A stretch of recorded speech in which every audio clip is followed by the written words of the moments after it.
Śrīmatī Rādhārāṇī steals Krishna's flute. One moonlit night in Vṛndāvana, while the sweet rasa Līlā was in full swing, Śrīmatī Rādhārāṇī, in a playful mood of transcendental sulkiness, quietly slipped away from the circle of dancing gopis and left the rasa dance. Sensing her absence, Śrī Kṛṣṇa, whose heart is forever bound to her, also left the rasa dance in search of his beloved. Krishna wandered alone through the fragrant kunjas and serene kundas around the sacred Govardhan hill, calling out with a choked voice, "Shri Radhe! Shri Radhe!" Finally, near the village of Jatipura, he found her seated in a leafy grove or kunja with Lalita, Vishaka and a few other sakhīs. When Krishna approached her with hopeful eyes, Śrīmatī Rādhārāṇī turned her divine face away and said sharply to Lalita, "Tell that rascal boy to go away." With tears welling in his eyes, Krishna humbly bowed his head and quietly left the grove, making his way to another solitary kunja. Seeing Krishna's humble retreat, Rādhārāṇī smiled gently and sent some of her sakhīs to discover where he had gone. They returned and informed her, "Krishna is lying alone in another kunja sleeping. His peacock feather crown is set aside, and his flute is resting under his gentle hand." Instantly, a playful thought arose in the minds of all the gopis, especially in Sri Radha's heart. "This is the perfect chance to steal Krishna's flute," she thought. All the gopis gathered with laughter and glee, whispering and tiptoeing towards the kunja.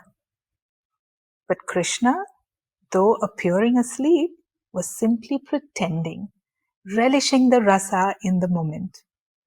The gopis began to debate how to retrieve the flute. Lalita boldly said, "This flute can only be stolen by someone swift, clever, and silent." All eyes immediately turned towards Rādhārāṇī, who smiled knowingly. With divine determination, Sri Radha tied her sari like pants, muffled the jingling of her ankle bells and bangles with a soft cloth, and crept slowly towards the flute. Step by careful step, she made her way to Krishna's resting place, eyes fixed on the prize. Reaching Krishna's side, Rādhārāṇī gently extended her lotus-like hand and seized the flute. Then, like a breeze through Vṛndāvana's kadamba trees, she dashed back, flute in hand, while her sakhīs giggled and rejoiced. Though his eyes remained closed, a faint smile appeared on Krishna's lips, the smile of one who is blissfully defeated by love. Some time later, Krishna returned to the earlier kunja and asked the gopis, "Have any of you seen my flute?" They all looked at him innocently. But Lalita replied with mock indignation, "First you hurt Rādhārāṇī's feelings and now you accuse her friends of theft? You are such a mischievous rascal." Undeterred, Krishna began to search them one by one. "Don't touch me," the gopis cried. "We are not hiding anything." As Krishna's search continued, the flute began passing secretly from one gopi to another, like the current of the Yamuna, swift and unseen. Eventually, the flute made its way into Rādhārāṇī's own hand, right before Krishna's eyes. She stood tall, smiling serenely, holding his flute like a queen.